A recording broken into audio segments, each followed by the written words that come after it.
The number of cases from a new SARS-like virus called MERS-CoV has passed 50. MERS stands for Middle East Respiratory Symptom Coronavirus. The Director General of the World Health Organization called the virus a threat to the entire world.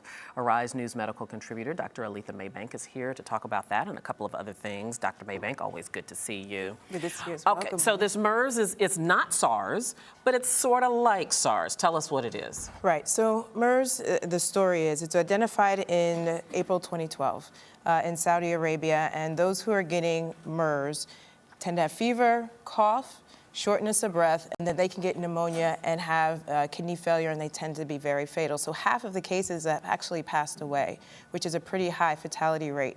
The reason why people are saying it's like SARS is because it's caused by a coronavirus, corona for the spikes that it has on that virus. Coronaviruses actually can cause the common cold, but this particular coronavirus is very different and is acting different than SARS. SARS, when it came out in 2003, there were over 8,000 cases, almost 800 deaths in the span of 9 months, a very short period of time. So we can see that this particular virus is actually acting a lot slower, but there's still a tremendous amount of concern because when we see it moving across the world, we see it going to different continents, and also that it's fatal.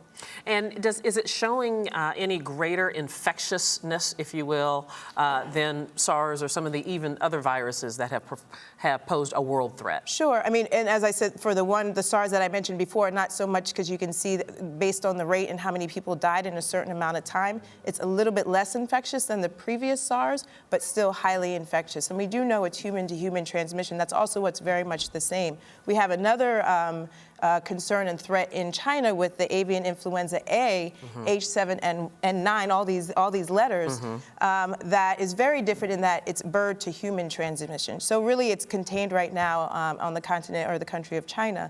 And so there's not as much concern for the worldwide threat as there is for this current MERS. Well, I think what's raising the alarm is the World Health Organization says that it could be a threat to the globe. So I'm sure they're keeping a close eye on it. All countries across the world are keeping an eye on it. Health officials are on alert everywhere you go, and they're looking and asking their local health departments and providers and doctors to really pay close attention if anyone presents to them that's traveled to the country of Saudi Arabia or has been in contact with somebody who's traveled, and really look out for symptoms of flu-like illnesses within 10 days of that exposure. Yeah, with such a high mortality rate, sounds like something you don't want to quibble with.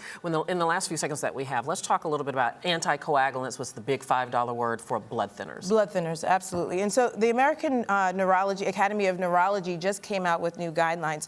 People who have strokes or who have something called atrial fibrillation or other familial diseases that put them at risk for stroke or clotting need to take warfarin or blood thinners in order to keep their blood thin so it doesn't clot again.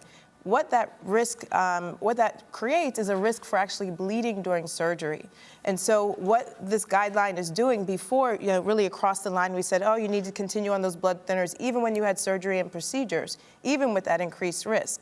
Now the Academy is saying, after looking at over 133 articles, they're saying, well, now the patient and the doctor can actually have a conversation and really weigh the risks of whether stopping it for just that procedure or continuing it on. So they created levels. So there's level of very unlikely of increased risk, so for like dental procedures, then there's likely does not, then there's possibly does not, and then there's likely there is an increased risk. And that's for like really heavy procedures, hip surgery, big procedures in which you really should continue the clotting medicine or stop the clotting medicine because of the increased risk. This is one of those cases that you definitely just consult your doctor and the two of you decide. And which is, I think, is a benefit for the patient. I think it empowers the patient to have a conversation for them to feel more comfortable and confident in their procedure. All right, Dr. Aletha Maybank, thank you very much. You're very welcome. Happy Friday. Happy Friday to you too. Have a good too. weekend. Thanks.